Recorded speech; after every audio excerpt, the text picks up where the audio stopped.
What's up? What's up, Mud Humpers?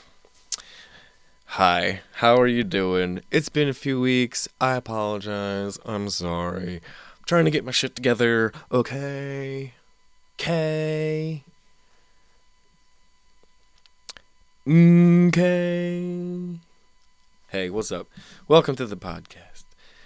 How the hell are you? I'm doing just dandy. I'm fine and dandy. Like George Carlin would say. I'm neither fine nor dandy. When are you ever fine and dandy at the same motherfucking time? I don't know.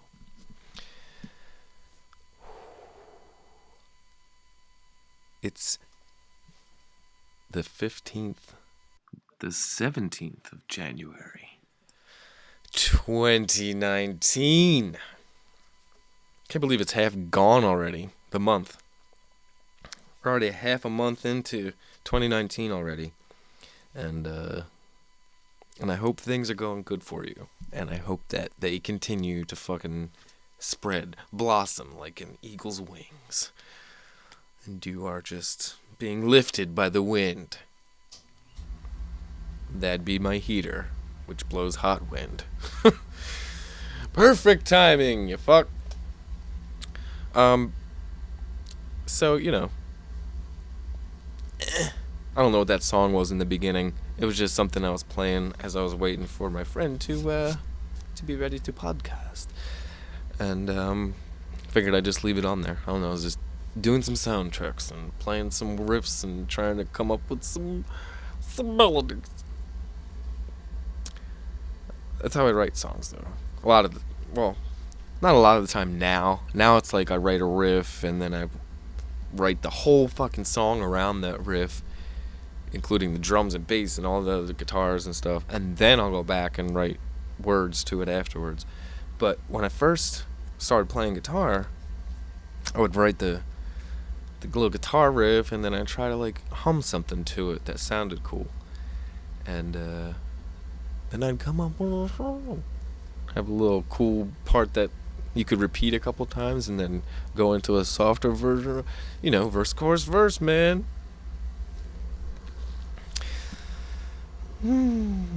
Anyway, this episode is brought to you by the one and only Hike Moab. Out there in Utah. I just had Micah on the last episode, number 62. And we got into some things. And, if you want to go on a fucking hike of your life, do it with this motherfucker.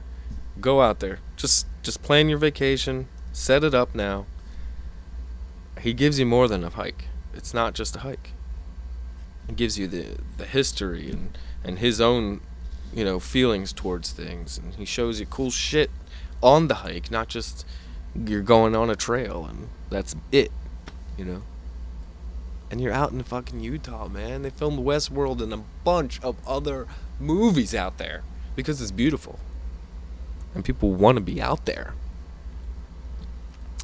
And, go on a hike. So go do it. You can find a trail to Baphomet. You can fucking find a trail to...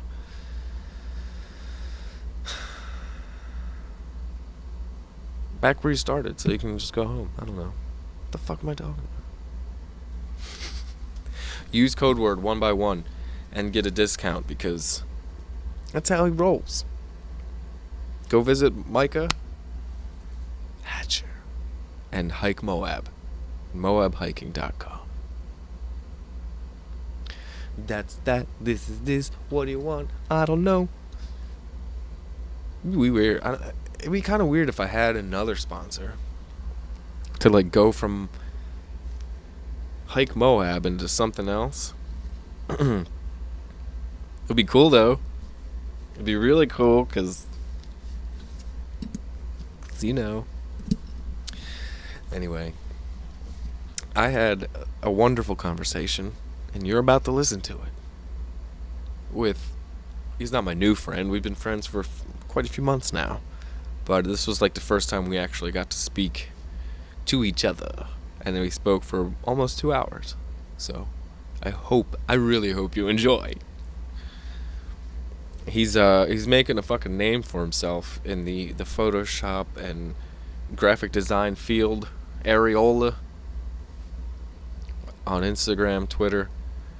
Instagram's where it's at though right now. I don't know what all you motherfucking people are doing over on Facebook and Twitter still.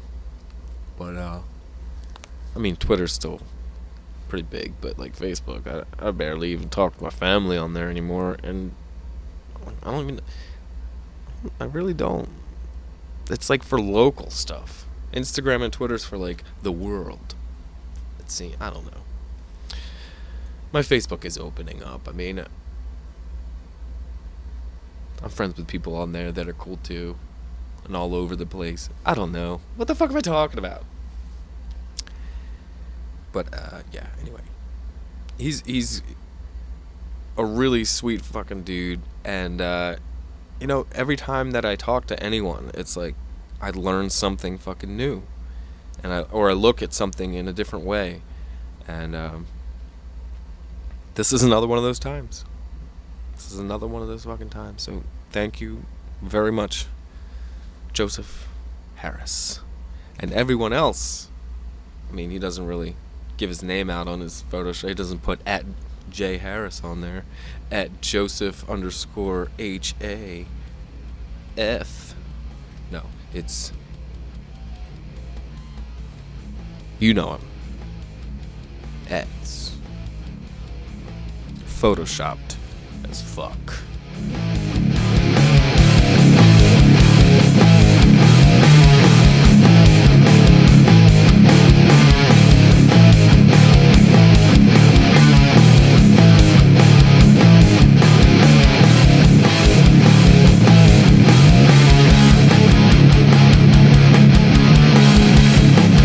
Yo, Yo, motherfucking yo.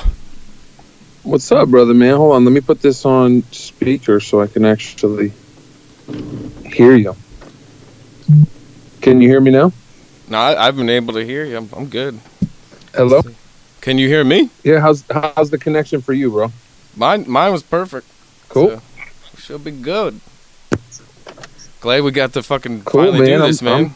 I'm ready to rock and roll when you are. Sweet.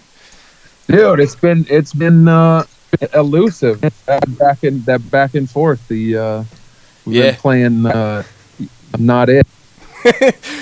Yeah. But I'm glad we finally connected, bro. I've been looking forward to this. Fuck yeah, me too, dude. It's dude, I apologize. It's fucking life, man. I can't fucking get shit straight sometimes, and shit just like happens out of nowhere. And I know you're fucking dad too, but I'm a dad as well, and I'm an artist as well. So I think I can appreciate like that life on a couple, and I have a different job outside of that. So it's like I feel like we connect on those. Yeah. What is your like day job kind of thing? My you know what, my mom and I kind of started a company out of high school. My mom was a teacher and invented all these really cool classroom tools, you'd call them. She invented like a handheld whiteboard and markers with eraser caps and all this stuff for the classroom for really? Teachers and students. No shit. And, like when was that? Like back in the day?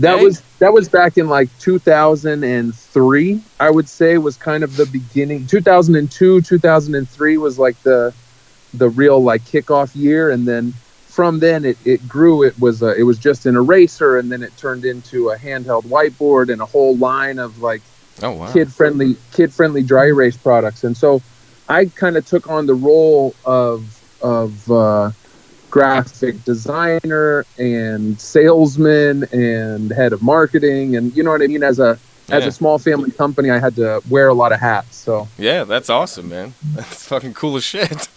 It's cool, and it helped me to kind of sharpen my sword in a lot of areas. Like I was doing a lot of Photoshops for making flyers and other stuff like that for the company, you know, Instagram posts and whatever. So when I started kind of doing my own thing, it wasn't like I had taken a bunch of time off. It was still, I was using the skill set. I just wasn't, you know, making it my own art. so to speak. Yeah, I know. It's so weird too, dude. Like after you get into shit and then you actually start like getting offers to do stuff that's like not necessarily like I consider like graphic design and stuff like art too, but like not as much as like the Photoshop stuff to me, you know, like Totally. There's an art element of it, right? You have to have an artistic eye to make things fit a certain way, look right, you know, color schemes, whatever. Yeah. There's definitely an art to it, but it's not like what I consider my art is when I get inspired by whether it's just a random idea that pops in my head or I'm listening to a podcast and something pops up and it's like I have an idea and I want to create something. That's more an expression of my creating art for people to then view and have whatever reaction they're gonna have to that. But really that's more an expression of my art than like making a flyer for a company that pays me the money to do it. Yeah, it's like the boring art. Yeah, I try to find joy in it too. Like I do love my job and I love what I do, but it's not the same as when you're just deeply connected to the content that you're working on. There's almost that special inspiration, that muse that kind of, you know, and when, I don't know for you, but like when you get an idea and it goes from just like that little seed of inspiration to being a completed project that either like makes you laugh or gets a bunch of likes or whatever your end goal is, whatever it tickles your fancy. But I really enjoy that feeling of like creating something out of nothing. Yeah, dude, it's a cool fucking feel. Like I'm sure a lot of people don't even know what the hell we're talking about right now, but it's like a feeling that comes from the gut. Like I have to do this right now. Like, you know, I have the idea. I have to fucking get it done. I have to look up like the shit that I need to get it, you know, all the pictures I need to put it together and fucking. Dude, and I'm sure you can appreciate and other photoshoppers like Chase and so many of other guys that we Photoshop with that constant struggle of searching for your reference images, and when you don't find what you're looking for, whether it's you can't find the right angle or the right lighting or just the picture just doesn't exist that you're looking for. There's no more frustrating feeling when you can't complete what's in your head because you're limited by having shitty reference images. I know, dude. When I had Marty O'Neill on for the first time, the Jurassic Graphics dude, I was like, how do you fucking do it with fucking Brendan and Brian? Like, can you like text them and ask them fucking, you know, send me a picture of your face like this? Because he was finding some shit. Like, I was like, goddamn, like he doesn't really use. It didn't seem like it at the time. He didn't use like the same pictures over and over again. Like I see that happen sometimes. Not at all. Yeah, some people get into a rhythm of using the same faces. Well, it must be tough for you. Like with Mad Flavor, where Joey Diaz only has so many photos. Online. So you having to find something new or grab a screenshot of a podcast so that you can have you a new angle of a face or whatever. That's the struggle of all of us. It's been brutal, dude. with that motherfucker. Actually, I got some pictures this week from Troy Conrad because he took some pictures of him for the new tour he's doing, but they're all like black and white photos. So I'm gonna see if Troy can give me like some in color if he has any. Because I need them too. Because I can turn it into black and white if I need to. But you know, it's hard to go the other way around. I've been meaning to say, like, well, first off, because you mentioned Marty, like, mad respect to him. Drastic Graphics is crushing it. His stuff is always dope. He's actually building what we do into a legit business. Yeah. And I respect the hell out of him for his hustle, his artistic abilities, like so many things. Like that dude has got a good vision of what he wants, and he's a good family guy, and I just have mad respect for him. Yeah, he's awesome. But man. Yeah, and I feel like we're all kind of connected in that community, that we're all kind of similar in some of those ways. But I'm blown away when I heard you on your podcast saying you do everything from your phone.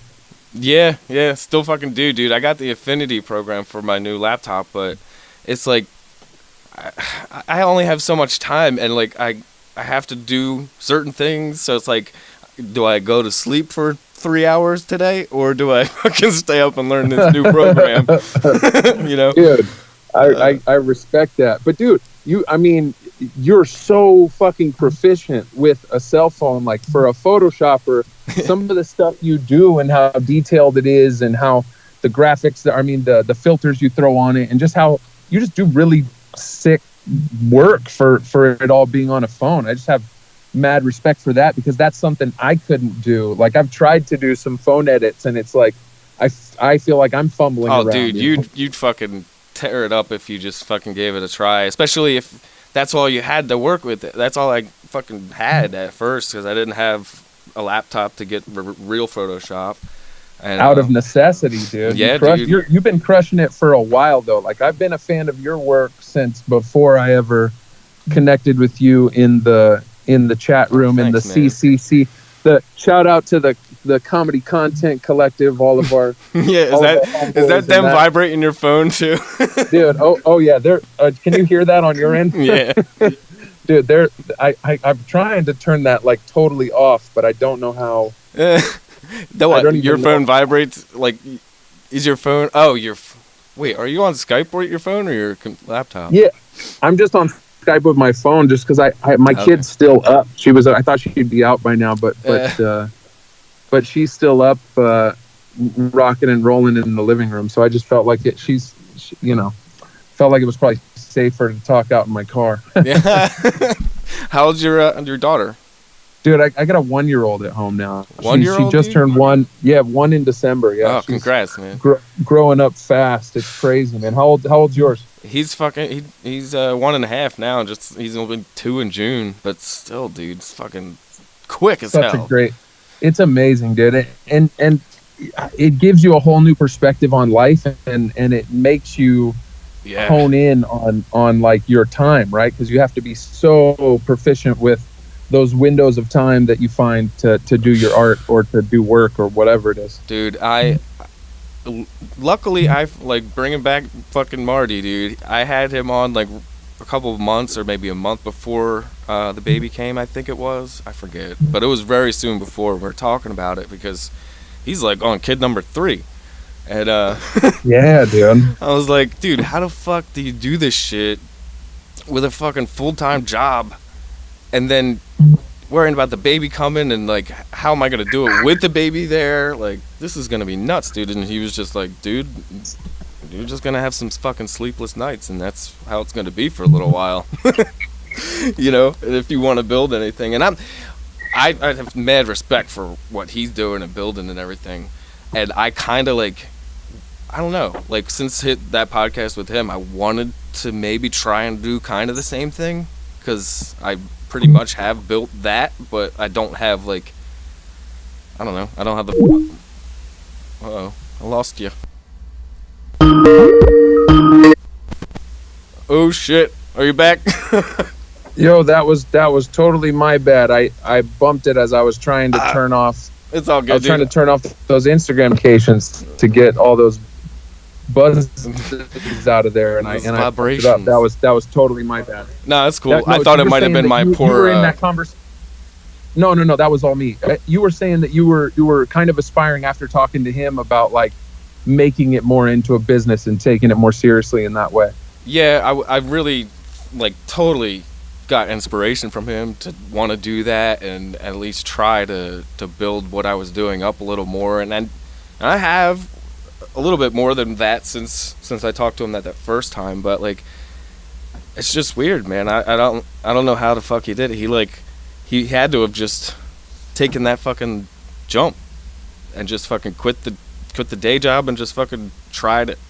But the thing is with me though, like, I've been in debt for fucking ever, so it's like I can't. It's hard to save up some money so I can quit that day job and then be able to focus on all this shit during the day. You know what I mean? Respect, brother, man. And having kids and you know what I mean? Like, I can't fuck around, you know? Hard. Yeah, it's hard to, you can't, it makes it a lot harder when you have kids to leave that stability. You feel me? It's weird, dude. If this happened 2 years ago, yeah, it would be a totally different story.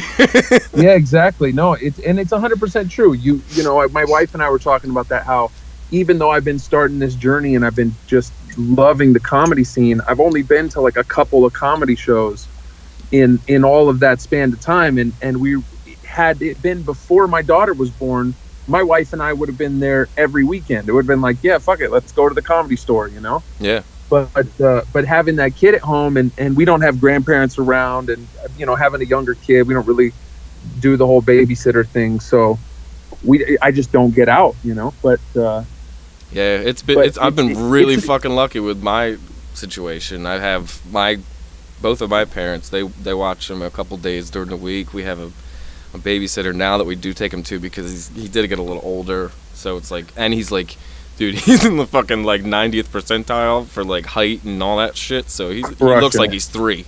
You know, that's awesome. You know, so that's funny. Yeah, no, my daughter's been you know, tall and athletic, so everybody thinks she's older than she is because she was walking at like 9 months. Yeah, it was weird. The doctor was like, people at, you know, parks, wherever, are gonna think he's like maybe slow or something because he's younger and he's like not acting as mature as he should because he looks twice his age. I was like, that's funny. Okay, thanks for the heads up.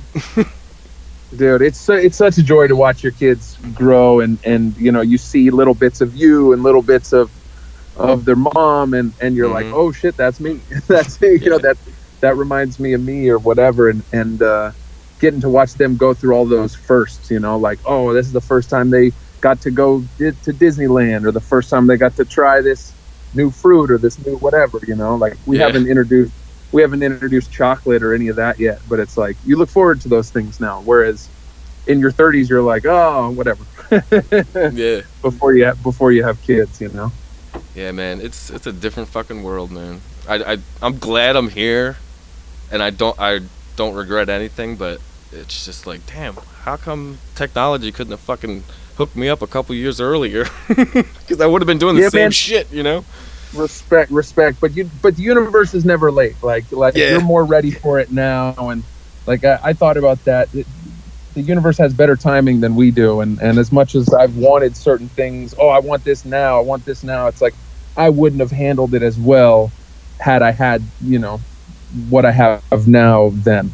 Yeah, I hear you, man. It's like a fucking wave. You just gotta ride it and like be ready to fucking enjoy it when you're fucking in that fucking loop, you know.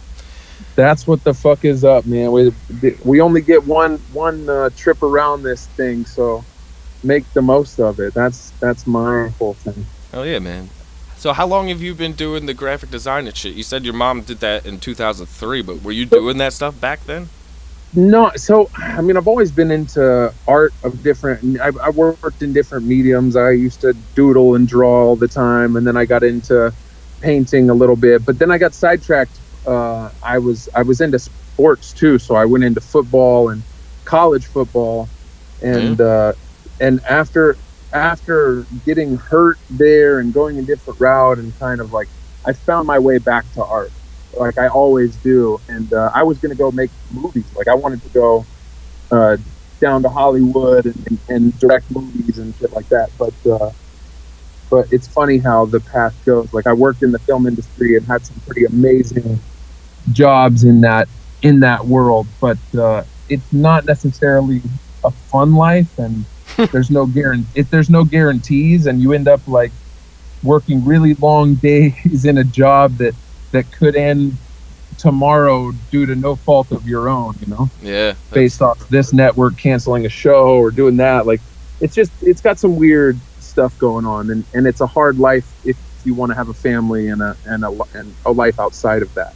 Yeah, I can't even imagine, dude. I live in fucking New Jersey. I'm not anywhere near any of that kind of life, and you know, just it would be cool as shit if they, because I heard back in the day, wasn't like not Hollywood, but like there was like some kind of like Hollywood on the East Coast before they moved over to California, I think. Yeah, I don't know the history of all of that, of cinema and how that broke down, but Hollywood's been popping, you know, for a long time, and I lived there. That's actually where I was living when I met my wife, which was about like 10 years ago, 2009, New Year's Eve 2009. I met my wife, and I was living on Hollywood Boulevard. Damn. Like walking distance from the Chinese Theater, I used to go, like, I got to go see Dave Chappelle at the Laugh Factory, and like some amazing experiences in that little time when I was living there. But it kind of taints it for you because Hollywood is such a hustle. You know, there's a lot of fake people there. Everybody's trying to get ahead, so everybody's trying to use somebody to use. You know what I mean? Like, Yep. and I don't know. It's a tough hustle, but I still am nostalgic about it. I have a lot of love for that area because of that. And now I'm trying to go back because I want to go catch some shows at the Comedy Store and do some things that I haven't gotten to do.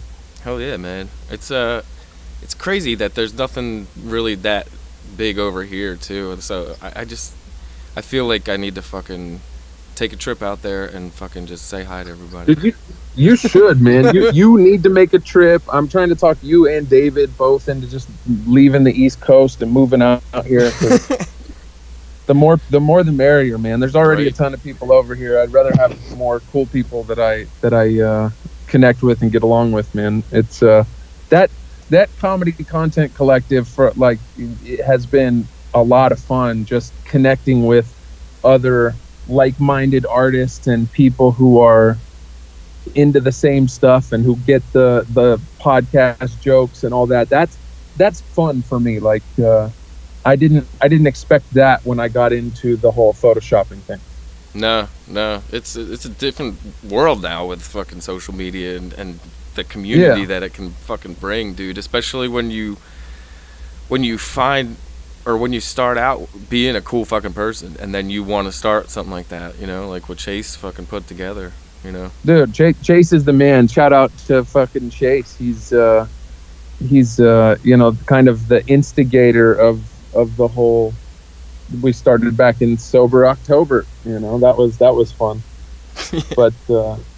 But yeah, we got hella sidetracked, but you asked me when I got into photoshopping, and it was when I was in college.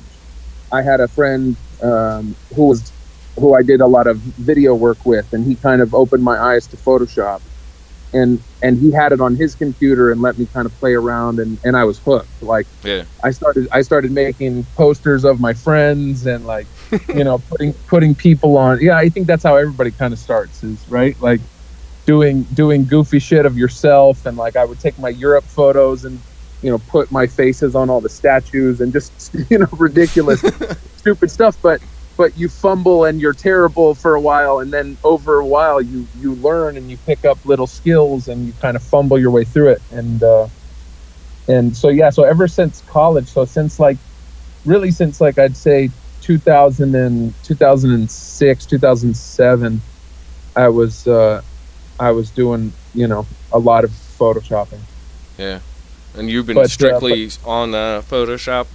That's more my speed. I mean, I did video editing for a while. I was a club photographer, and I did, you know, I've had other jobs, and then I made a lot of, you know, flyers and crap on different programs. But Photoshop is where I feel the most comfortable.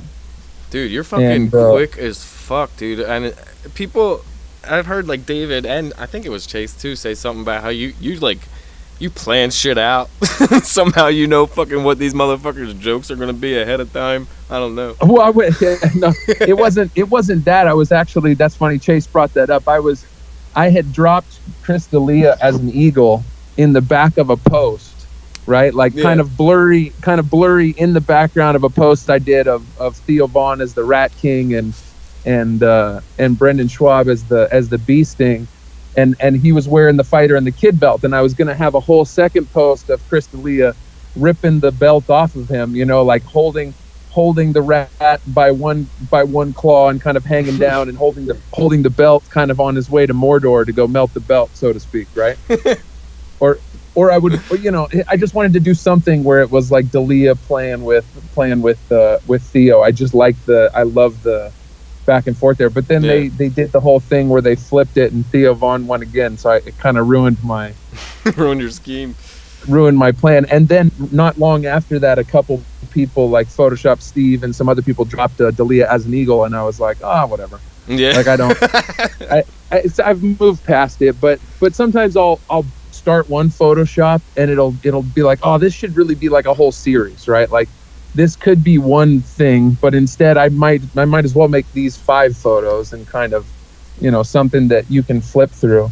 Yeah, I think that's fucking cool as shit, dude. And I love like your style. It's like, because you can, don't you think like everybody, like the people that we like know on Instagram and Twitter and everything, we kind of all have like a little bit of a different style of photoshopping, you know? Like some people make it Totally. look real as fuck. Like yours look real as fuck.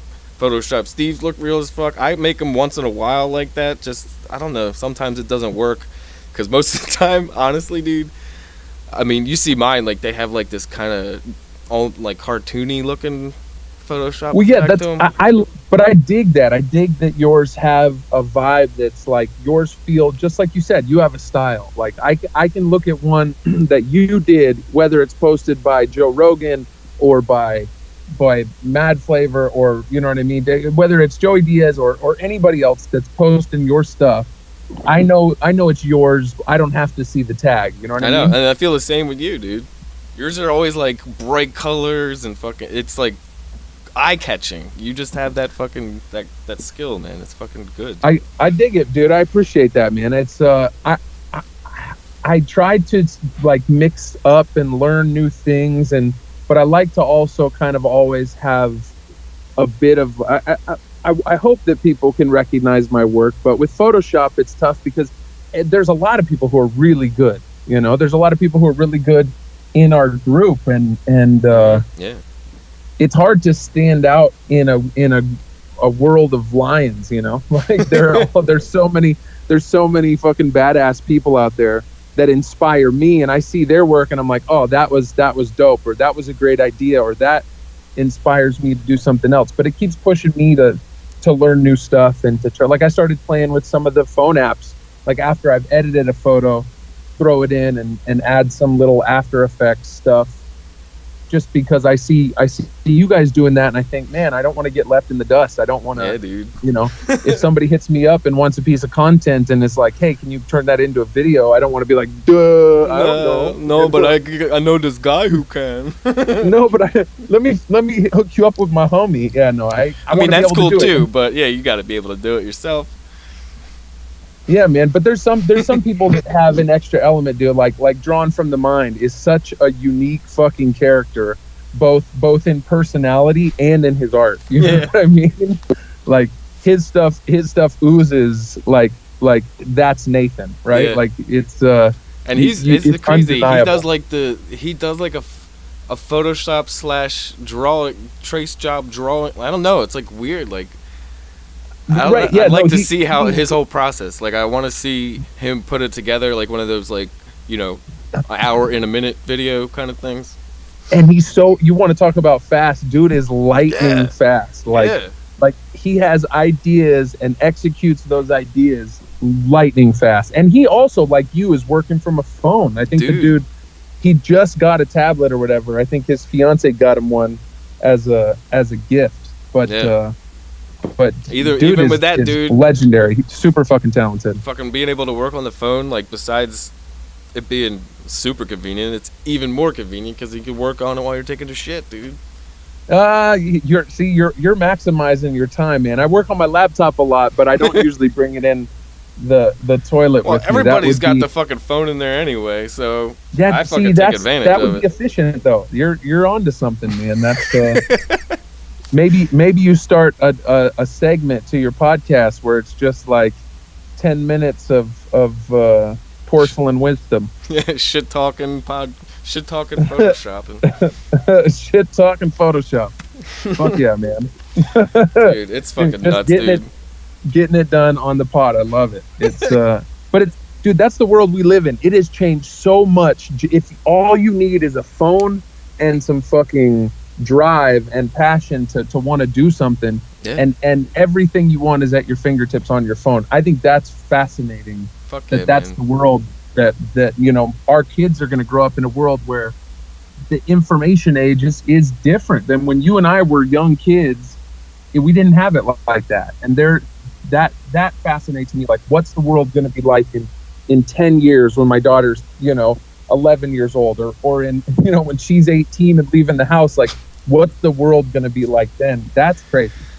I don't know, man.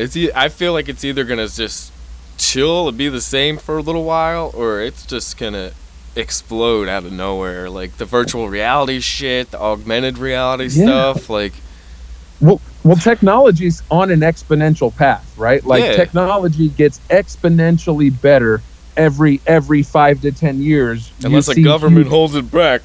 Right? Yeah. Nod. I mean, we love the government. Wink, wink. Yeah. Whoever's listening to this call, Skype, podcast, we love and respect the government, and we will obey. Hold on, I gotta put on my tinfoil hat. Okay. Dude, I saw that one that Will Sasso shared of yours. That was fucking hilarious. At first, I thought it was. I thought you put David Corbo in there with the little frog. That's fun. That was I am gonna do a Photoshop of David as a frog. No, those were Brian Callen. Yeah. Dude, Corbo is what a funny dude. I love the Where I Belong podcast. Respect, man. He's a character. For real, dude. I watched I listened to a couple of the solo ones, and recently, I think it was just a video actually. Maybe it was on Instagram. But he was just talking some random stuff, and maybe just because I didn't listen to the whole thing, I just heard that one little clip. I was like, "That's what's what beautiful." If you take David out of context, he is. I mean, he's hilarious in any context, but if you take him out of context, you can get some pretty fucking amazing sound bites, right? Like for the stuff, like the clips that they make for Joe Rogan or whatever. Like I can only imagine what somebody could do with editing and like hours and hours of David talking. He's like David meets David. Yeah, he's amazing. He may be short in stature, but he is not short in personality.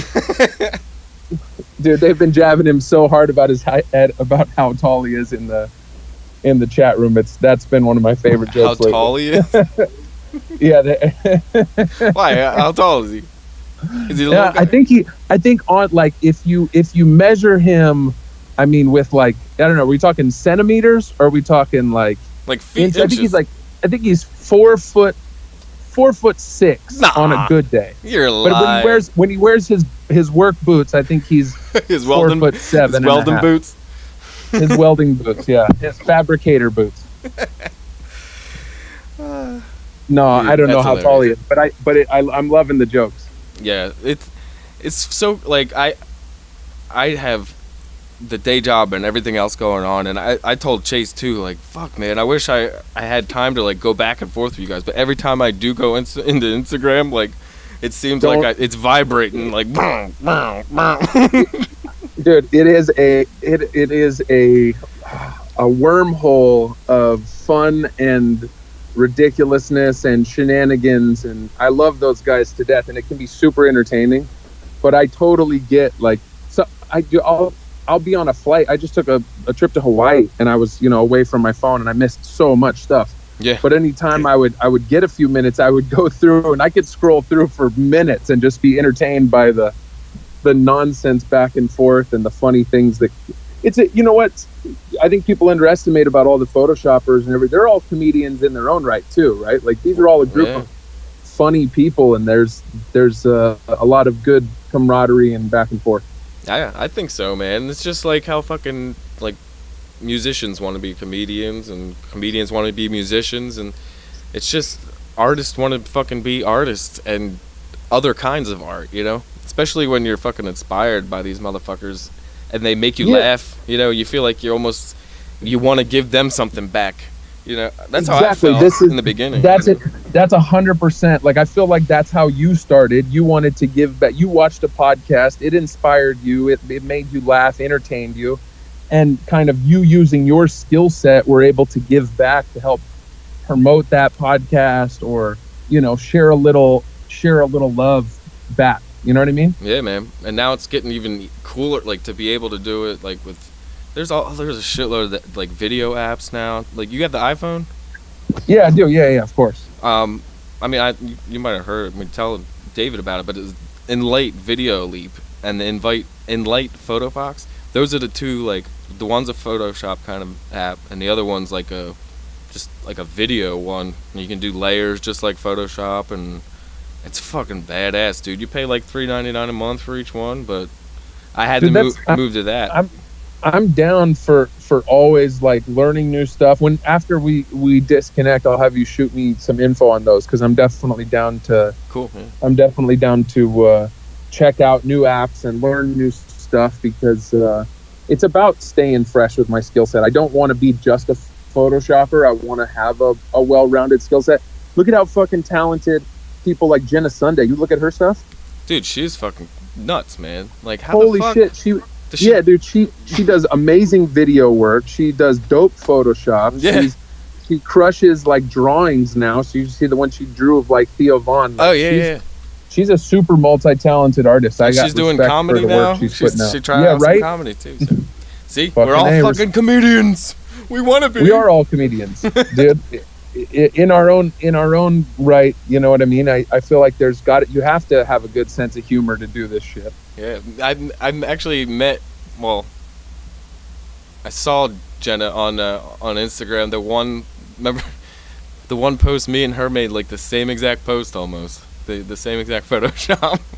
Dude, isn't that funny how that, whatever you call it, like connective thinking or whatever, like I've definitely, it's funny, I started Photoshopping a picture of Joe Rogan as the egg after that whole thing went down. And then I looked and Chase had posted literally like the same picture one with the same face image. And I was like, what am I doing? I didn't even realize it. And so I stopped and I was like, oh, you idiot. But that's, you know what I mean? It's like it's funny how that all happens. Like, I know, man. I didn't even get what the fuck that egg thing was at first. I was like, what the fuck is this shit? And then I saw that it was a fucking, or with the whatever fucking memes. Dude. Yeah. I'm like, where the hell? Ellen fucking did something, and then they were just going to try to get like the most likes on an Instagram post or some shit. It's fascinating. Yeah, it was. I'm sure it was a campaign. I've been hit up by those people 1,000 times, whether it's an egg or a most liked potato or a hey, come check out my page for this. So they went around and liked a bunch of photos and like pasted this like, hey, nice photo, come help us beat the world record for most. You know what I mean? Yeah. So that I'm pretty sure they had that whole campaign and probably paid money and did whatever else they had to do to blow that thing up. But and now they're joke, right? And it's just selling, because they have a website that sells T-shirts that says I like the egg. Brilliant, dude. Hey, you know what? Respect.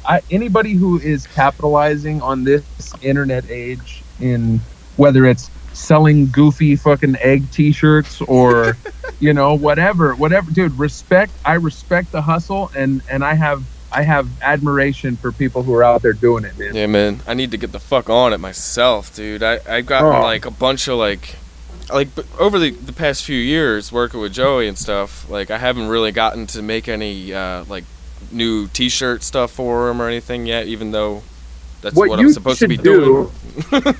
What you should do, and what I think I do, I've been looking at your work for a while, and in my opinion, I think you should just connect with him and get some images that you have the rights to, whether it's going on whatever stock photo site and paying for an image or what, because it's not like he's going to sue you if you use his likeness, right? Like he'll be down with you making a T-shirt with something of his on it. And yeah, that's what I've been working a little bit on lately, just like a picture of him with like one of his quotes or something like that, you know, like totally just simple him and his quote. That's what's sellable anyways, right? Like some of our Photoshops are cool and they're relevant in the moment or to a certain podcast, but then there's stuff that's like, you know, his quotes, like even just take one of his Instagram posts from any one day where he's like, it's morning, it's Monday morning, it's a great day to get your cock sucked, you know. Like his shit cracks me up. He's so fucking good, dude. I know, he's so nuts, and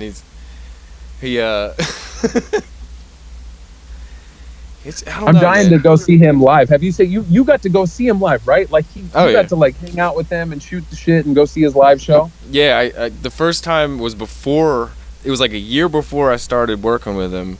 I went to see him at Helium in Philly, and he did like the little meet and greet thing. Took a picture afterwards, and I got a picture from that. And that's when I first met him. And I brought him I brought him a little dime bag that had like Batman's on it, like bat symbols, with like a paper in it. And I just kind of shook his hand, and like he's like, "Thank you, brother." Like, that's fucking awesome. that worked better than I thought. But I think 2015, 2014, I think that was. So it might not have been legal. So I might have gotten in trouble if I got caught. But whatever. And then yeah, I've seen him like almost every time that he comes around, like Philly or New York or Jersey. Like since then, really. So I was able to smoke a joint with him one time in New York, and ate some of the Stars of Death with That's crazy. What are those like? Fucking dude, in person. Honestly, dude, there are, cause I smoke reefer, and I smoke quite often, so my tolerance is probably up there a little bit, you know. Because once in a while I'll take like edibles around here that aren't sold like they are over there, and they barely work. I'm just like, what the fuck? Like, yeah, edibles were never my thing, just because you're right. It's hard. The potency is hard. You don't really know what you're getting into. Well, he handed me a bag of the Stars of Death, the fucking purple ones. They were 200 each, and there was 3 of them in there. I just took one, and then we smoked a joint, and then watched him and Dean open for him, Dean Del Rey, and I was fucking gone, dude. Like, it was almost like I took a Percocet kind of high, like a body high, you know, like opiate, like I don't know, it was just fucking different. I was fucked up. Dude, I can only imagine, bro. But outer space and shit gone. Like I bet it makes a show enjoyable, but I almost want to enjoy I would almost want to enjoy that from the comfort of my own home. For sure, more than like out in public. Well, I totally get how Lee, like, you know, visited outer space a few times on the podcast, dude. Because I don't know how he could have took fucking 1,000 or 1,200, whatever. They're just like passing. He's just like, oh, I'm messed up now. Oh, here, have another one. I'm like, holy shit! Like that's, dude. That was fucking. That was a crazy time. That was back when right after I first started, like working with them a little bit more, and it was hard because like at that time, I was still just doing the day job. I wasn't making like that much money doing other side jobs and shit. So like, it was hard to keep the reefer around for me, so not having it to smoke and then listening to them get fucked up every day was just like, dude, it was kind of hurting. But it's funny how like the podcast can take you through a range of emotions, right? Like, yeah, you never know what you're gonna get out of listening to the good podcasts out there, especially the comedy ones. Yeah, because sometimes it gets deep, dude. Right the fuck after it's fucking hilarious. It'll just go like somewhere like deep, sometimes dark.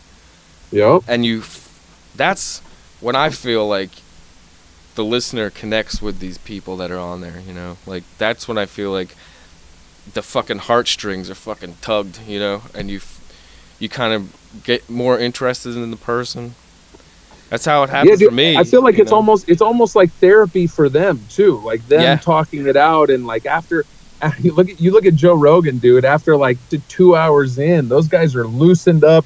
They're just shooting the shit. They're, you know what I mean? Like they're in a different zone than when you just have a normal conversation with somebody. It's not your average 5-minute CNN interview. Like these people are getting to talk and go in depth into their points and talk about stuff. Like I can't tell you how many times I've learned something or been inspired. You know what I mean? Like, yep. You never know what you're going to get. I really enjoy that about podcast. I'm glad that I started listening and started, being part of that lifestyle, because it's good. There's so much good information out there. I love consuming it that way. Do you ever want to start your own? I don't know. I that's something my wife said I'd be good at it, and I've had another friend say, try it out. Why not? But I don't. It's a lot of work. I see what you guys do. I see the hustle that it takes to put one out, and I think I just want to put one foot forward at a time. and not try to dip my foot just yet. But I do see that as something that would interest me in the future. But I don't know. I respect that Chase is trying out his own thing now. Like Chase is starting, I think, a Twitch, which is kind of going to be his version of like live podcasting, kind of from his Twitch base or whatever. I don't know. I haven't gotten to enjoy one yet, but I think anytime you can get out there, I respect that you get to just talk to interesting people. Like you've gotten to shoot the shit with, you know, a lot of really cool people on your podcast of episodes I've listened to, and that part of it just sounds cool to me, right? Yeah, like, dude, that's basically the reason why I do it. Like, it's not something that happens in the normal life. You know, I would never be able to fucking talk to these kind of people without this whole thing, you know? And I think... Yeah, but it gives you an opportunity. That's so cool, man. Yeah, dude. And I really think that you could, dude. Just hearing you talk on David's and talking with me, and, you know, you definitely could fucking pull that shit off, man. And I see what, like, other podcasts are doing. You know, like the fucking tour, like podcasts are starting to do tours now. Like Kill Tony is fucking coming to Philly in fucking March, and that My Favorite Murder. It's amazing, you know. And like, they're using their podcast to promote their live shows. Exactly. You know, it's like they're understanding that this is a multi-tiered thing. It's not just about having a good, you know, career in one thing. Like I can leverage my photoshopping into the attention of people who are interested, you know what I mean? Like, just like you do, right? Like you're able to use your Photoshop skills and your, you know, what you do to kind of at least get people's attention. And if then they want to, you know, come check out your podcast or whatever, then they're entitled or they're enticed to do so, versus if you're just, you know, so I like being able to, you know, take one and kind of piggyback that into the next thing and let your hustle be well-rounded. So yeah, I think I'm all about it, man. I think what you're doing is awesome. Thanks, man. I'm still trying to fucking figure it out, dude. I every day I try to figure out, do I want to fucking do the Marty O'Neill thing? Do I want to fucking do this crazy thing where I stop being a fucking pussy and just get on the stage and do a little fucking joke or two, and then take the fucking podcast on the road, and then fucking keep doing the art and everything else, you know? Like, I don't know if I should just jump or not. I think into you should that jump. Kind of shit. Fuck it. I think you should jump, man. I've heard you talk about it on multiple podcasts that you've had in different ways, whether you're a guest or the host, that you've been kind of teetering on the edge of that stuff. And I think as long as you have your safety net in place, like, look, I've got my you know, shit covered, I can pay my rent, whatever. Like I can see you having an exit strategy into doing more stand-up comedy, into doing more whatever stuff that you enjoy, man. Like the more I started doing Photoshop stuff and getting paid to do that, and like it just brings joy to me to do what I love, versus like I genuinely would do this stuff for free, you know? Yeah. And I make stuff for free all day long to help promote the comedians and podcasts that I enjoy, and I'm just in that flow right now. But I would do this stuff, you know, if whether you paid me or not, it's something I look forward to every day. Yeah, man, it's really cool to be able to wake up and be like, oh, I got this thing to listen to, or this thing. It's I forget who I said it to before. I think it was it might have been Chase or somebody else. So right, fucking, they're all just one person. Everybody is one. Nathan, you know, David, we're all one. They are all just kind of like one entity. But it's like we have friends that aren't really our friends, dude. And we get up and we want to fucking hang out with them, and then we fucking put them back in our pocket. And then that's weird, but cool. But I'm also connected to those guys. Like Nathan's coming to visit New York and LA, and I'm gonna try to connect with him at least to say what up while he's down in LA. Like I guarantee you I'll run into Chase at some point, because he's up in SF, and I occasionally am up in NorCal where I'm from, not far from San Francisco. So Yeah, that's awesome. I was just talking about like the comedians and the people that are on the podcast and stuff. Like we, Oh, that yeah, you know, that's a different entity. Yeah, that's the fact that like we're connecting with people that yeah, I don't know, that we look up to. That's kind of cool. yeah, it's weird, man. It's very fucking weird, especially when they start responding to you or you know, just having fucking Will Sasso share your post and say something about you. Like, Dude, that's that's been cool as crazy. fuck. That's cool as fuck. The people that like I respect and admire, and a lot of them have, you know, I'm super grateful and I'm lucky, and for whatever reason, I've been shared by like a bunch of people that I really admire and respect, and Because you're it fucking always good, dude, and you fucking have the heart, and you fucking you're staying on top of shit, you know. But well, dude, I Consistency, appreciate that. you know. But no, but every time it's like it's a good feeling. It's not why I do it, but every No. time it adds an element of like of validation of you know, it's an accomplishment feeling. It's really cool. And then when it's somebody that you really look up to, admire, right? Like Crystalia or Will Sasso or you know, Andrew Santino, or those guys who are sharing my stuff and saying dope stuff, or even reaching out to me, like I had Pauly Shore hit me up and DM me and then give me a phone call just to, like, you know, just to shoot the shit, not to like hire me for anything or anything crazy, just to, you know, just to show a little respect for the art. And I thought that was fucking cool. I just started working a little bit with Andrew Santino because he reached out to me and wanted a couple tour poster for his upcoming comedy dates, and like that's why, you know, like I really fucking love that shit. Yeah, dude. It's and it's weird too, cause like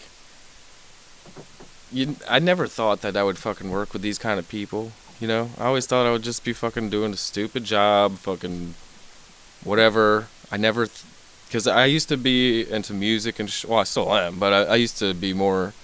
I started out with the music and shit when I was in high school, tried to have a band and stuff, and fucking, you know, it just didn't fucking work out, and it always pissed me the fuck off because I never, like, gave it 100% like I am trying now with this shit, you know? Dude, but it's all for, right? Like the universe is never late. Like you're an artist. You've been able to express your art in different stuff, whether that's music or Photoshop or whatever else. Like, I don't know, dude. I feel like all of those things are preparation for, because I felt that way too. Like, oh, I should have been doing this more. Oh, had I just, you know, gone all in there or stayed with this thing or this opportunity or that. But like all of those things wouldn't have put me here where I'm at today. And I really, really fucking like where I'm at today. You know what I mean? Yeah, you got a fucking point with that, dude.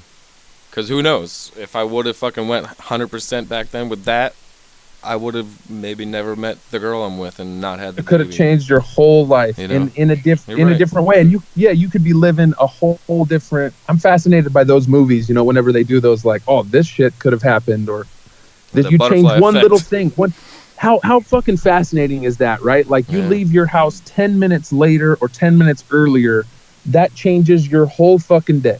And right, the whatever traffic you run into, or if you missed this or got in that accident or whatever, it's like those things are like, it's games of inches and minutes that determine the things that happen in your life, or you know, those close calls, or when, you know, and it's like, fuck, that could have been just like, oh, had I stayed here for 2 more minutes, that wouldn't have happened, or whatever. Like just the universe has some fucking crazy timing, man. I just started going with the flow more. I'm glad I got into yoga later in life, because I really stopped having to control everything and more just like understanding that, like, oh shit, I'm just part of this universal energy, you know what I mean? Like I just need to stop trying to fight against the grain and do a little self-searching and do more of what I love, and then, oh shit, that feels better, rather than trying to be something I'm not. Yeah.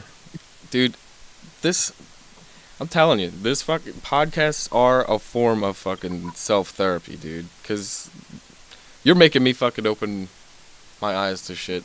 I'm sitting here staring at a fucking elliptical machine that we just bought ourselves for Christmas. And Nice. Have not used it yet. Oh shit. That's every exercise. That's every exercise machine that's in anybody's house ever. Like they get you see it on the infomercial. You're like, oh, dude, if I only had that in front of my TV, I would run all the fucking time. Yeah. But yeah, dude, like these things are fucking like a form of therapy because they're just making me think away. Like you're totally fucking correct, dude. I don't know, man. Dude, I get a lot. You're in such a good place right now. Like, if you want to put your foot on the gas with any which part of your career, like you could do that. Like, you're talented enough to, you know what I mean, go all in on your graphic design if you wanted to do that, or whatever you want to do, man. Like I said, I'm still going to talk you and David into coming out to the West Coast because it is still the best coast. The West is the best. That's Jim Morrison. You know what it is, brother. You know what it is. I'm gonna get my, what does it say? I'm gonna have my kicks before this whole shithouse goes up in flames. Damn. No, but for real, like you, honestly, man, you, as long as you have your safety net in place, like as long as you can cover your rent, like you're a family man, I get it. You can't go too crazy, but I feel like if you just lined up a couple clients and said, hey, I would put me on retainer, whatever it is per month that gets you to the number you need to be at, and find that many clients, you know, and be like, oh, I'm going to dedicate this day to this person and this day to this person and whatever. And I don't know. I just see like you could totally do that. I think your boy just put out like a how to start your business packet thing. I bet you if you reached out, Yeah, honestly, I don't know the name of I forget the name of that setup guide, but yeah, the smart setup guide thing. Yeah, the smart setup I told guide. him, I was like, I'm gonna go on there and get me one of those for fucking Christmas. Yeah, but it looked dope, and I bet you there's a wealth of information in there. Like I'm not at that point right now where I want to put my foot 100% on the gas because I'm still committed to my family business for at least the next couple years until we decide to sell this thing. Like I feel obligated to complete that commitment. You know what I mean? Yeah. But when that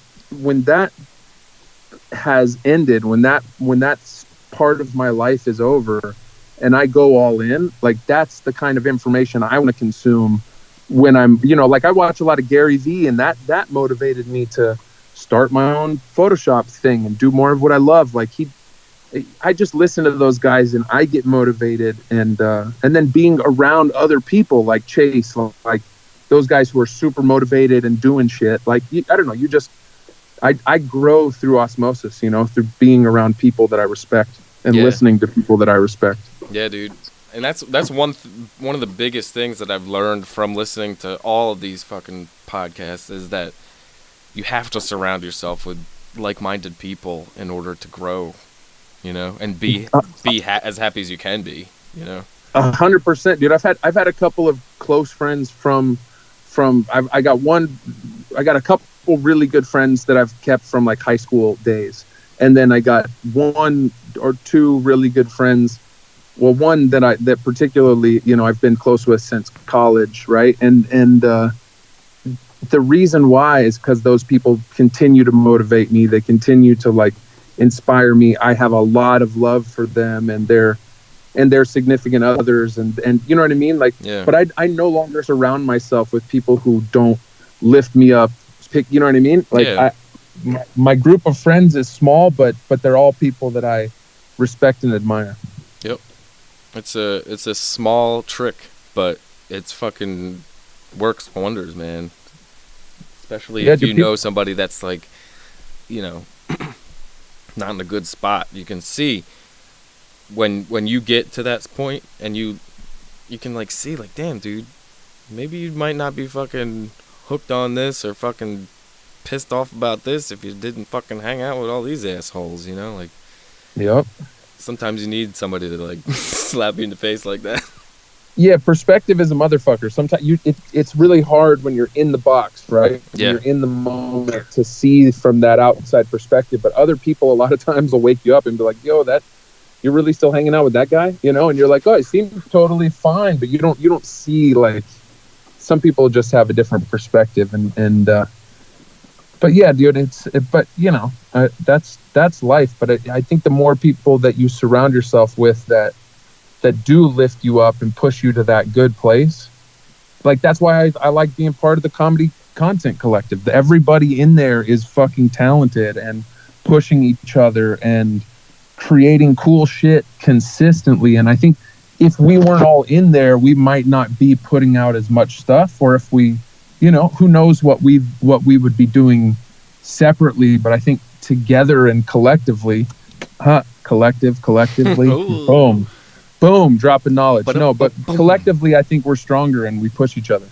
Yeah, man, it's cool to have that, and you're all making each other fucking laugh all the time. There's no fucking pissed off fucking negative shit going on, Yeah, dude, it's I don't have fucking time in my life for I'm pissed off negative. I'm pissed off and negative in traffic sometimes, but other than that, like I try to live my life pretty stress-free, easeful, peaceful, Yeah. Dude. And especially being a dad, you got to be chill, man. You can't I know, that's something that I had to learn in these last year and a half, 2 years, dude. Because I don't know, even though I smoke reefer a lot, I was always like, I don't know, not that I have anger issues, but I just get pissed off about certain things. Like, once in a while, I'll be like, what the fuck? Like, if God is a fucking person, he's a fucking prick. What the fuck would he make that fucking thing fall over for right then as I walk out the... And then I catch myself, and I'm like, what the fuck? Am I talking to myself about how God's a fucking asshole? Because I got pissed off that something fell over? No, dude, I'm the same way. I got a short temper too. Like I'm your best friend, but people catch me on the wrong day, and I will not be a nice person, right? Like if you, like I'm just, I don't know what side of me that is, or what wolf that is that's trying to get out and get fed. But I have to remind myself, especially my wife is amazing and is good at like balancing me out and being that yin to my yang. Like when I'm losing my shit, she's really cool and calm and collected and like, hey, babe, it's all good, and vice versa. Like what she's Latina, so she's got some spice and fire too. we both kind of ride that wave together, where we're kind of there to like pull each other back in when we're losing our shit, because there's something about it being a passionate person. Like it takes you to those places. So passion, you don't get to choose how passion enters and exits your body. Like you're a passionate person, that can be for better or worse, you know what I mean? Yeah. You said you've been doing yoga a lot lately, or how long have you been doing that? As a dad, I don't get to do it as much. I've tried to stretch more at home, but I'm a 200-hour certified yoga teacher. Like I actually went through the whole thing, and I for about 4 years I did really consistently practice yoga like 5 days a week, and wow, it changed my whole perspective on everything. I love yoga, and I was doing hot yoga too. So it's the yoga rooms where you go in and it's 100 degrees, you're sweating your face off, you're holding uncomfortable poses, and it's like, dude, if I can get through this shit, life is easy, man. Yeah, that was not this sober October, but the one before, where they were doing the hot yoga. They had to do like fucking 10 of them or some shit. I forget, maybe 15. I remember when my wife first brought it up, and she was like, oh, I'm gonna go to this, Bikram yoga or hot yoga class or whatever with my friend. And I was like, why would you do that to yourself? I was like, that sounds miserable. You're gonna go into some smelly room, and you're gonna sweat next to other people who are sweating, and you're gonna try to do physical activities in the heat. Like that just sounds. I was like, that sounds like an awful time. And then I went and tried it, and like let my walls down, and I was like, oh shit, this is fucking amazing. You feel good. It's like it's that good man. It's that body high that this is a fucking happy back. Baby. Dude, it's legit. I've like blissed out in classes where I'm just like, dude, you feel fucking good, dude. After a yoga class where you've lost like 3 pounds of water weight and sweat, and you just have nothing left, and you're laying there in Shavasana, and you're like, dude, everything in my body is worked out, stretched out. You feel amazing.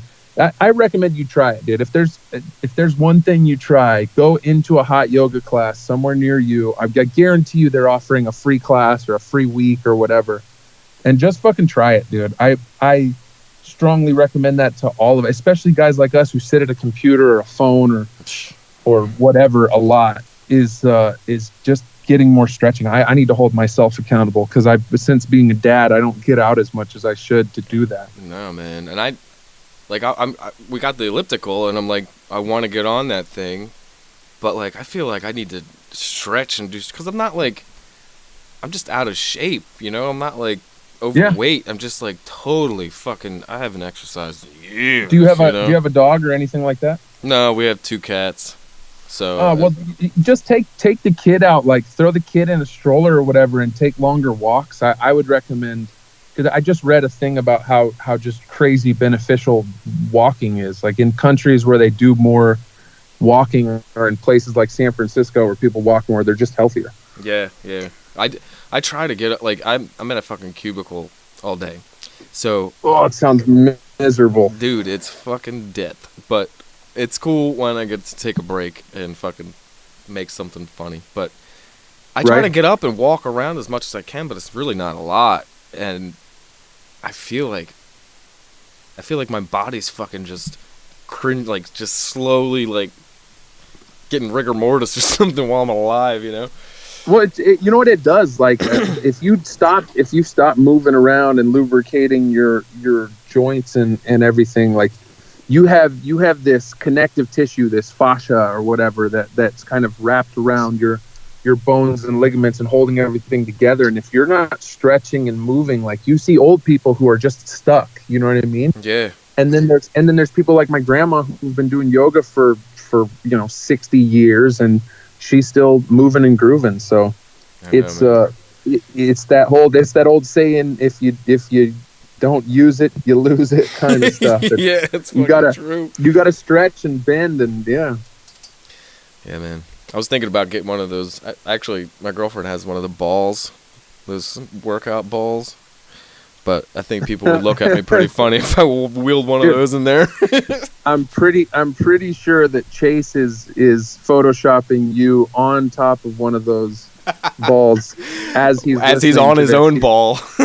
He's at home bouncing on his seat, which is also a computer chair / exercise ball, and he's gonna be like, haha, got you, bitch. Gotcha. Dude, well, I got 2 of them over here. I have a smaller purple one and a larger gray one. Dude, and, you're man enough. You're man enough to rock the exercise ball, bro. Dude, it's fucking nuts, dude. I cannot wait. It's gonna be like how I feel like when you get through your mom's business and you're good with that, and you fucking finally take your thing to the next level, because I feel like you're fucking already there, dude. Like you could do that shit on the side, like, you know, at the same time. But it's like it's totally up to you whether or not you want to have a little more sleep or family time.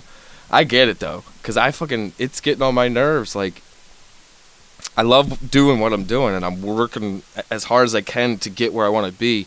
But this whole process of fucking having to do the day job and then come home and still have to do more work while I'm sitting even though it's cool, I'm sitting in the living room, but I'm still on my phone. What do you do?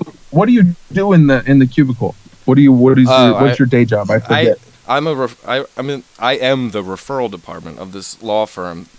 We do real estate foreclosures, and I've done that fucking since I got out of high school. I worked in that. You just kind of fell into that, and you kind of hit a steady groove, and you're in a good spot. Yeah, because my girlfriend in high school, her family ran this one office in the area, and I got a job right out of high school. Actually, before the end of high school, like I was a junior, and we worked the one summer, and then went right back after that, and then I think 2001, was when we broke up, and then there was like a mass layoff, and I was one of them.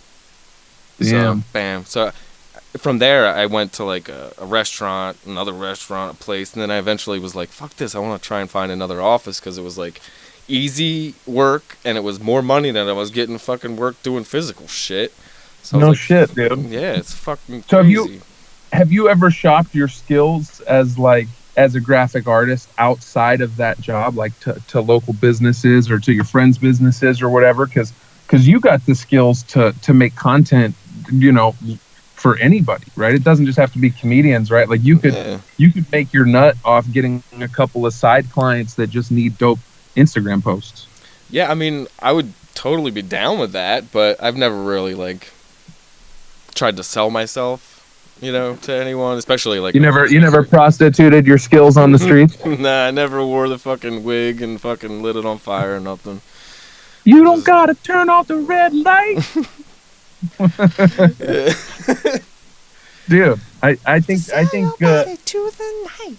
yeah, I honestly, man, I think that I think you got the skills to pay the bills. I bet you if you reached out to whatever, I don't know, 4 or 5 clients that were kind of in need of better social media. I don't know, that you man. I wish like I had a better.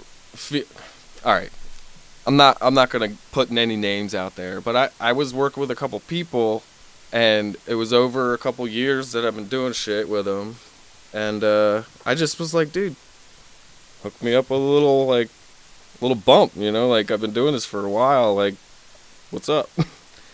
And I kind of don't work with those people now. I'm like, what the fuck? Like,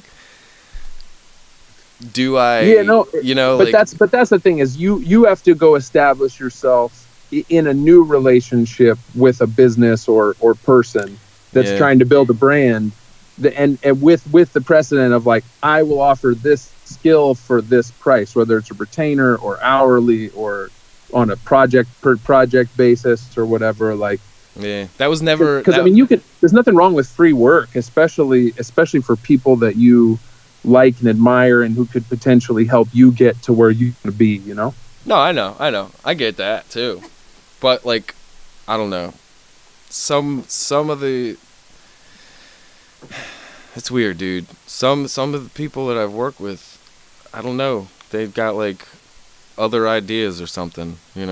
It's weird. It's a weird fucking they're world. never gonna see it. Yeah, they're never gonna see it from your perspective. A lot of them don't understand the value that you bring or hard you work. Right, like they might not take 2 hours out of their day to help you, but they're expecting you to Yeah. take 2 hours out of your day and your family and your, you know what I mean, to do something for them. And it's like, it's a slippery slope, right? Like, because you're working for them and you're doing something for them. Like, I'm tempted to do some stuff for Santino just because I'm such a fan of his. Like, a part of me wants to do it for free because I would, but I almost want to establish some, you know what I mean, even some exchange of something, just so I don't put myself in a situation where I ever feel like, oh, I'm selling myself short here. But I also want to do the free work and be like, hey, this helped me grow my business brand, whatever, later. So I'm super torn with stuff like that. It's really hard in our line of work for like, how do you charge properly for your time and effort and artistic, what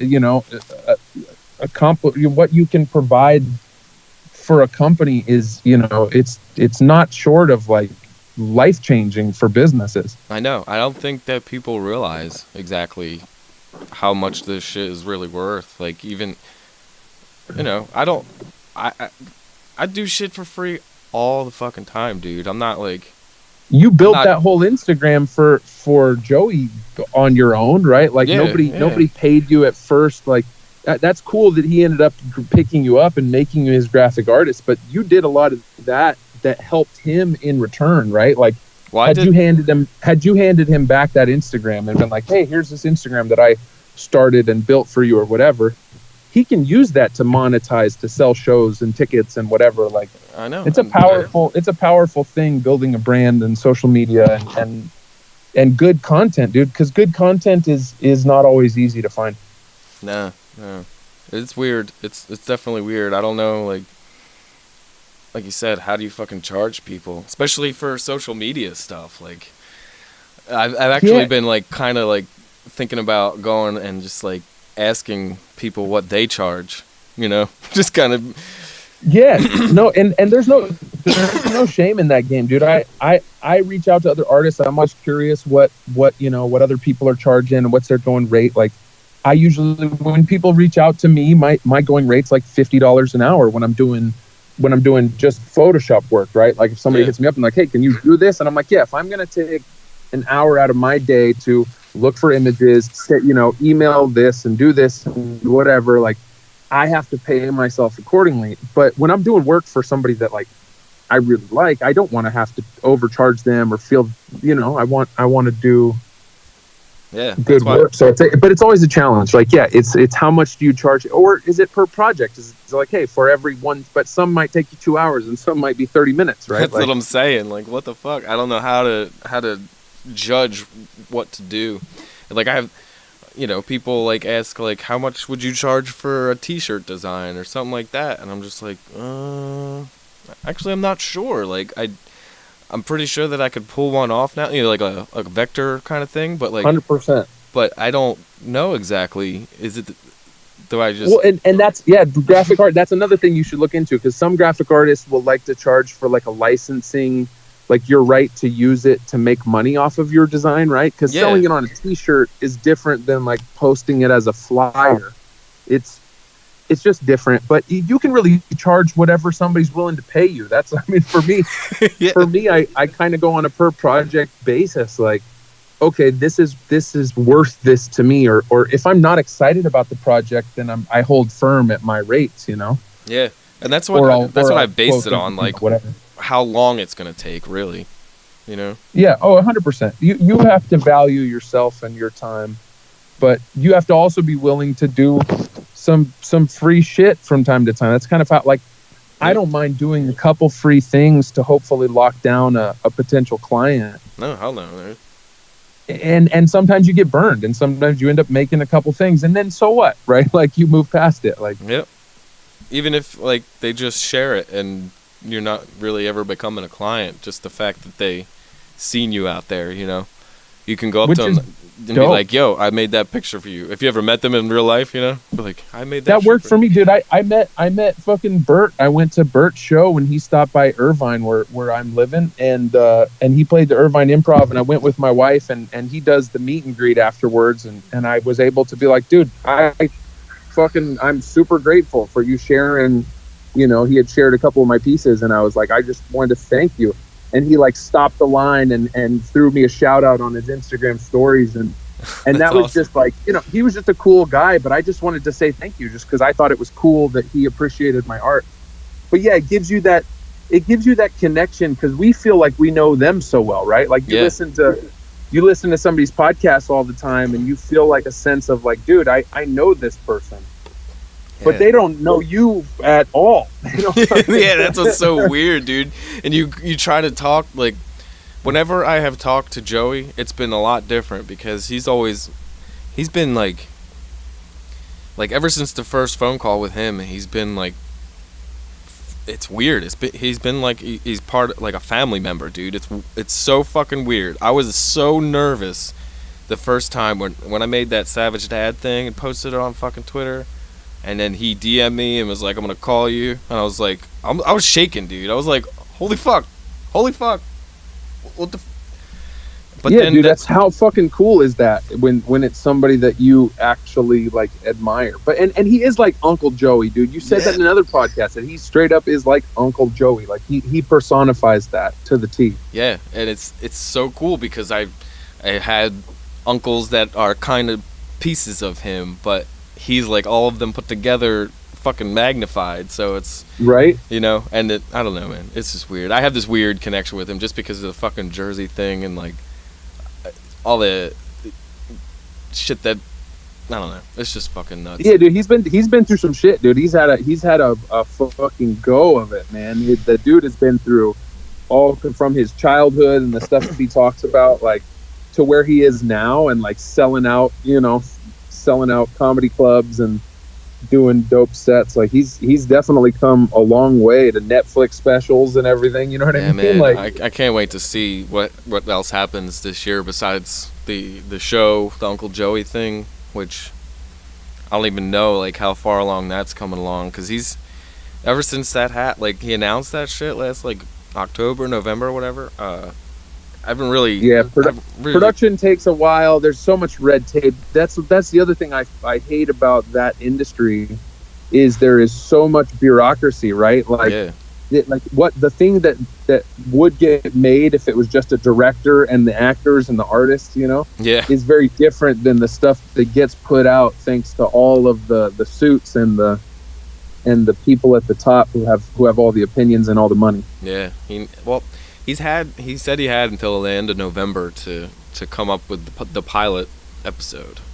So ever since then, I don't know exactly what's happened. I only talked to him a few times since then, but he seems like he's gonna fucking go on a roll. He's got this whole 56 and still slinging dick tour going on.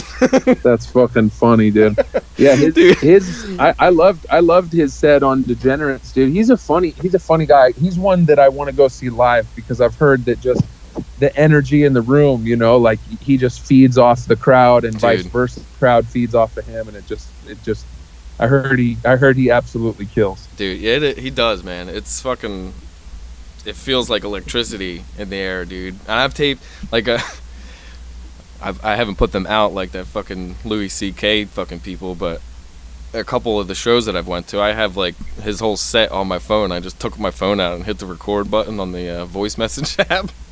That's dope. So it's just cool as shit to, like, once in a while I'll go back and play one of those from like a year or two ago, and like I'll hear bits that he was working on, like the fucking Lucy Snorebush bit, and fucking some stuff that was on the Socially Acceptable stuff thing on the fuck network was that? Yeah, dude, they work those bits for a while, and then when you get to hear like the refined version of where they've come from where they started, like I'm excited to see Bert's new set after seeing like the new hour that he did. You know what I mean? I got to see it like at the very beginning when he had just dropped Secret Time, and you could tell he had just dropped this new material and was kind of like, he was just so loose and fun on stage. I loved his hour, and so I'm interested to see how it comes out, like what it's gonna look like his next special. You know what I mean? Yeah, dude. And like where that stuff will be by then. I really wish I would have fucking went to that taping, dude. That was in Philly at the Trocadero. That was the first like concert, the place that I ever went to for a rock concert. It looked like a great venue. Dude, it's fucking awesome. If you look straight up, it's a big fucking speaker in the ceiling. Really? Because it used to be like this, like, I don't know if it was like vaudeville or fucking like just some kind of like old school like whorehouse kind of thing or something back in the day in Philly, but they would have music playing through that. It was a big ass speaker in the fucking ceiling. You could still see. It's nuts, man. That's a cool place. That's crazy, dude.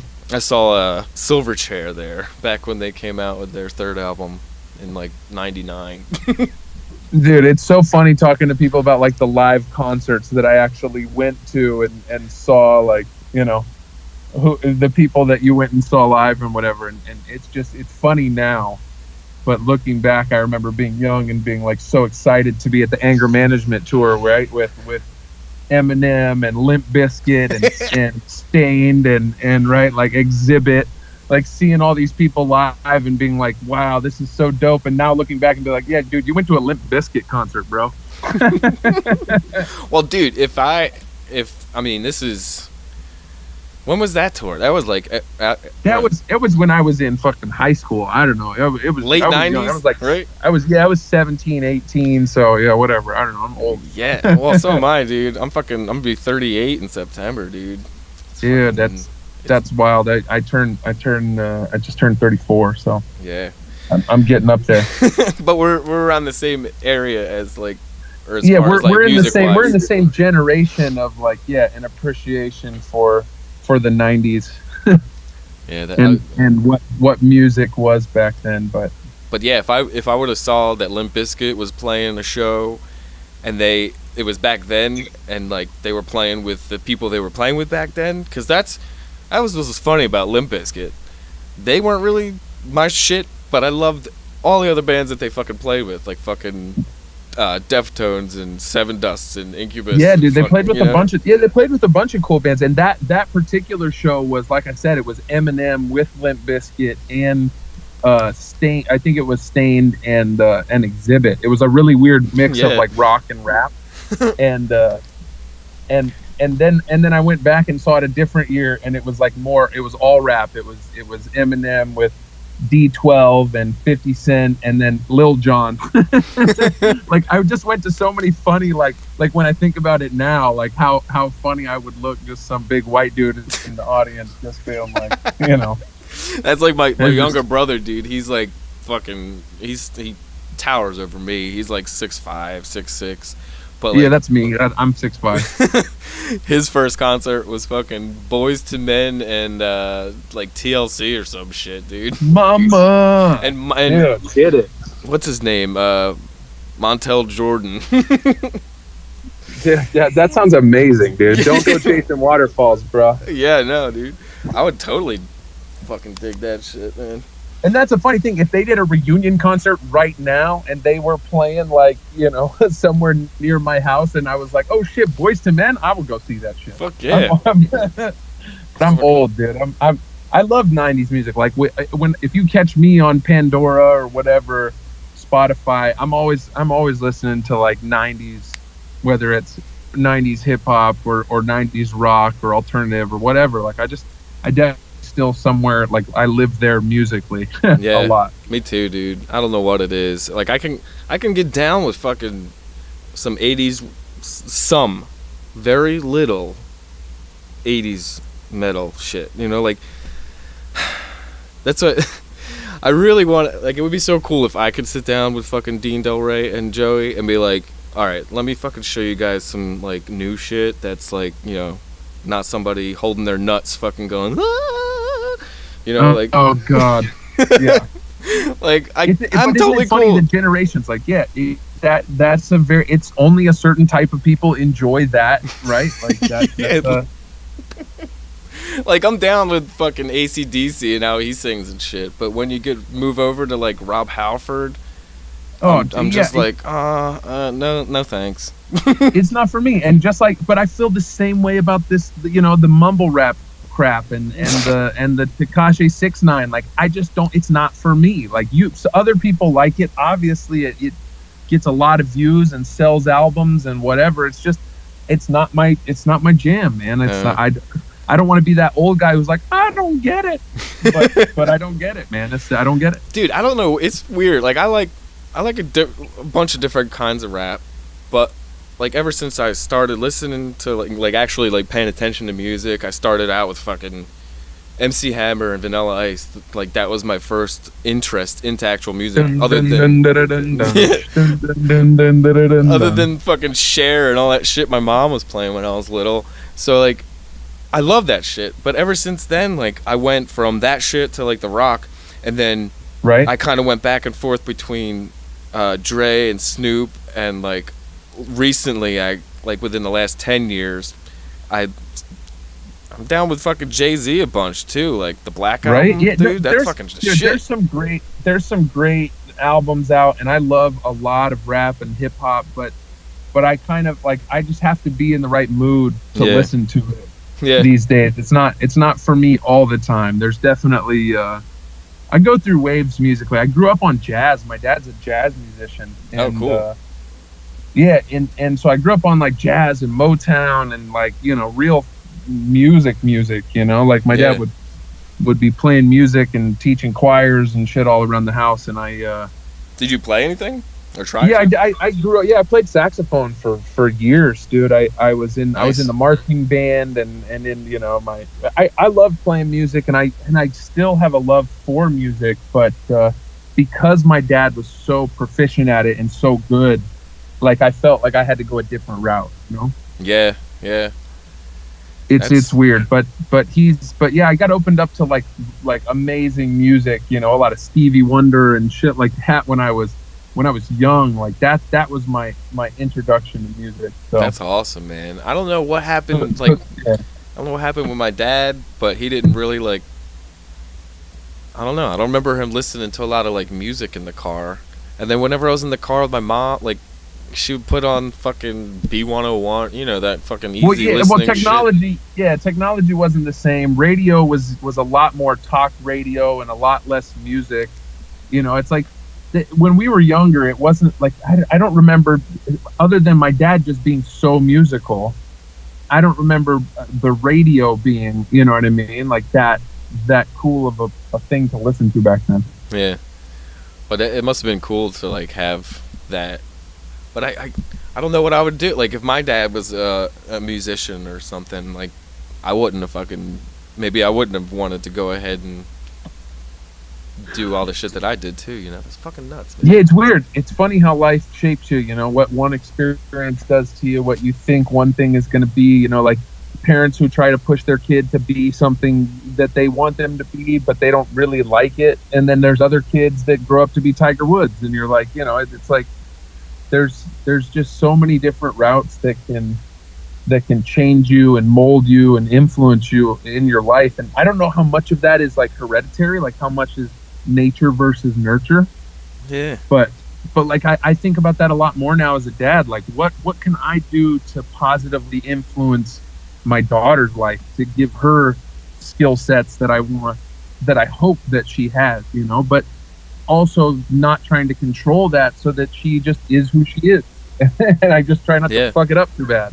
You know what I mean? Dude. I'm trying not to be one of those fucking, I hear they're called helicopter parents, where they just like fucking hover over the motherfucker all the time. And I find myself doing that a lot, dude. And I'm like, I need to back off. Like, I remember being a little kid and loving playing by myself. Like, I hated when my brothers came over and fucking tried to play cards with me, or my parents came and tried to bother me sometimes. So, yeah, like, dude, I think it maybe is what gave you a really good imagination, you know? Yeah. So I tried to back off a little bit and not make him play with the puzzle or whatever. Dude, I try to give my daughter space where I'm just like, I'll hop on my phone, and like some people are like, oh, you're neglectful. I'm like, no, I'm just trying to give her time to like do her, and so that she's not always looking to me for approval and attention, and right, like I give her a mountain of, she has more attention than, you know, most kids. My wife and I work from home, and I'm lucky that I get to be there with her a lot all the time, you know. And my wife's a yoga teacher, so she's home a lot too. So my daughter gets a ton of attention and time, but I also want to give her space and freedom. But my problem is my daughter gets herself into trouble. She wants to play with, you know, the one thing in the room that she's not supposed to to get to. And then so the fun challenges of dad life, you know. Dude, wait until she fucking start. I don't know if she did this already, but my son just started doing this like the last like month or so. He gets up, like we'll be sitting on the sofa and he'll be playing in the we have a den, and like it goes, one room goes in, or one hall goes in the kitchen, one goes in the dining room or whatever, and we have gates up so that he can't walk out, because otherwise he might go up the steps or fucking do some crazy shit. So he'll come over all of a sudden out of nowhere and grab my hand, or my girlfriend's hand, and he'll fucking drag us to the gate until we open it, so he can go out and fucking just run around out in the other room, because he's tired of being in the one room. Dude, my daughter's getting mad at me because she's got like a little caged off section in the living room, right? That's totally baby proof, where it's like, you know, she can't get herself into too much trouble in there. And when even now she's getting smart to it, so we'll be hanging out in whatever different room, and the minute I step into that little space, she's like, nah, fam. Like, she starts fussing and giving me attitude, and I'm like, she doesn't want to get set down on the ground, and then she tries to escape. Yeah, and I'm like, hey, we're chilling in here now. This is your safe space. It's not my fault you try to murder yourself with everything around the house. I know. I still gotta like do all the cabinets and all that shit, because he's just running around getting into everything, man. Cabinets. I have a set of stairs. We have stairs, unfortunately, so I'm always worried about her, you know, getting that. Yeah, going upstairs. That's why we had the gate in the den, dude. I can't let him fucking run around. And if he does, like, we'll give him a toy that makes noise, because it's like a big circle, like between the kitchen and the living room. And if we don't hear that fucking noise going, he's either going up the steps or he's like stopped and he's like playing with something he shouldn't be. That's so funny. Yeah, you get to know their cues. You get to be like, wait, it's too quiet. Yeah. where is she? You know, yeah, that's funny. That's it's so weird too. Like, I don't know if you've experienced this yet, but you will, and it's a cool feeling, and it's an odd feeling. They get to this point where they're like, they just want you and their mom in the room together. Like, you will that's have really to get sweet. up. Yeah. It is really sweet. But when you got to go and you got to take a dump and you just want to go to the bathroom real quick, they just come running to the gate, climb on it, and start whining. It's like, oh, okay, I'll just hold it for a little while.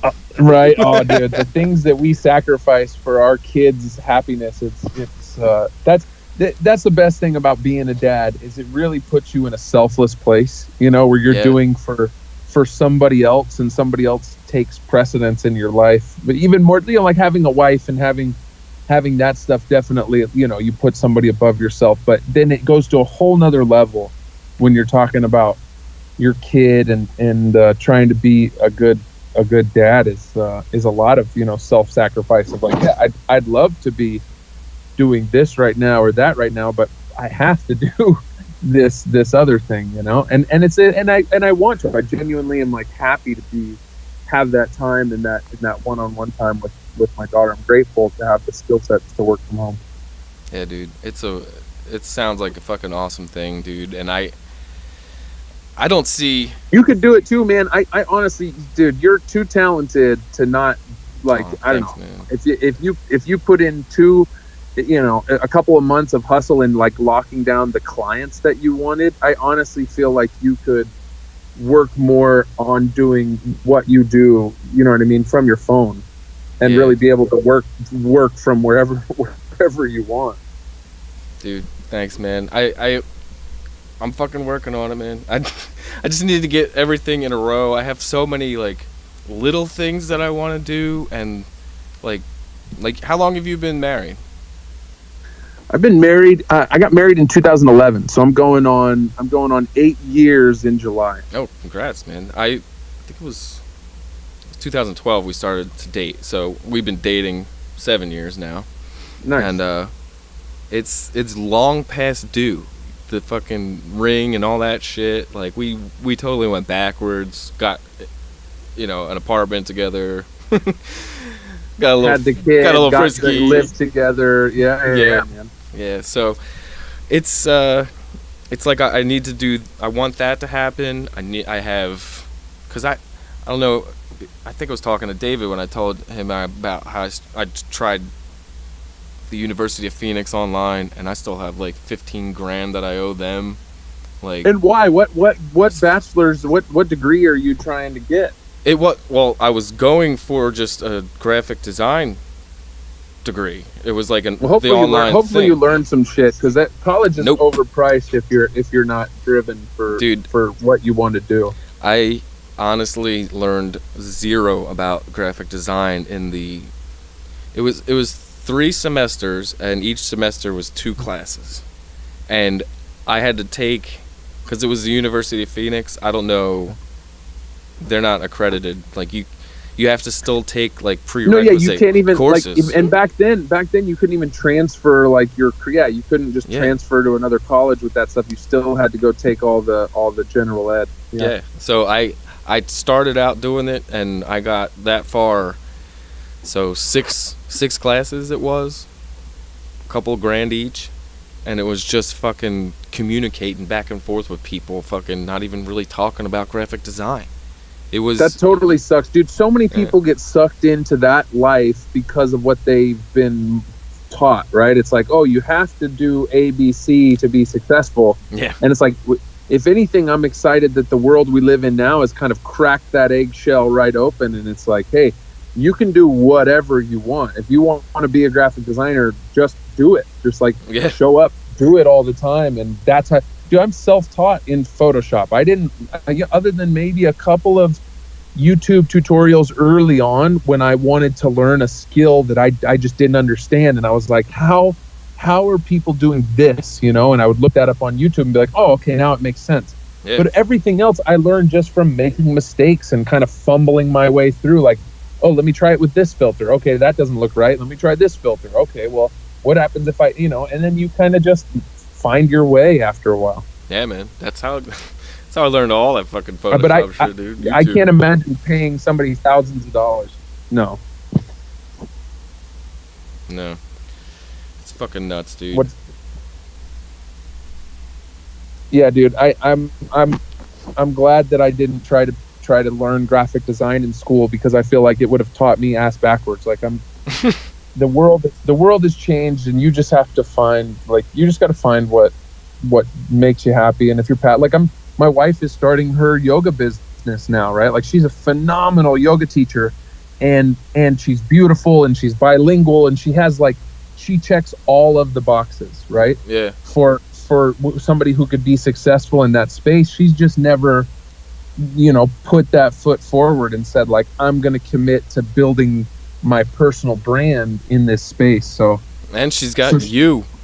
Yeah, exactly. In And her I told her, pocket. like, I will help you with your videos, with your photos and whatever. And but at the end of the day, like, she's just ready to show up now, right? Whereas before, she just wasn't ready to put all of the effort needed to be successful. But I'm looking forward to, like, helping her build that. And, like, I got a friend who's self-publishing his book, and it's fun to get to apply the talents and skills that I've learned goofing around and have, you know, doing my thing to help, like, the people around me. That makes me feel good.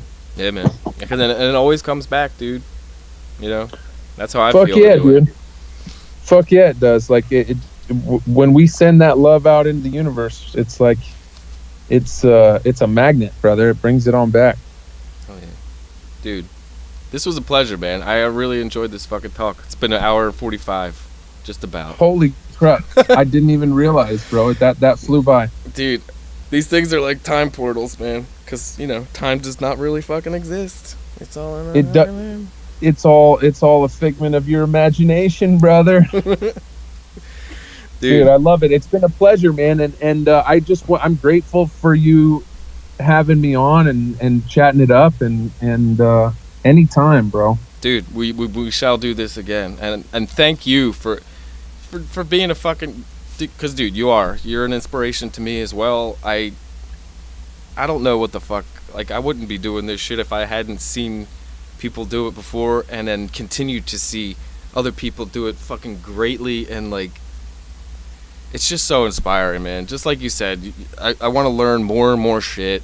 I never want to stop learning. And dude, it's just keep gonna doing be a what fun you're doing, fucking man. ride, man.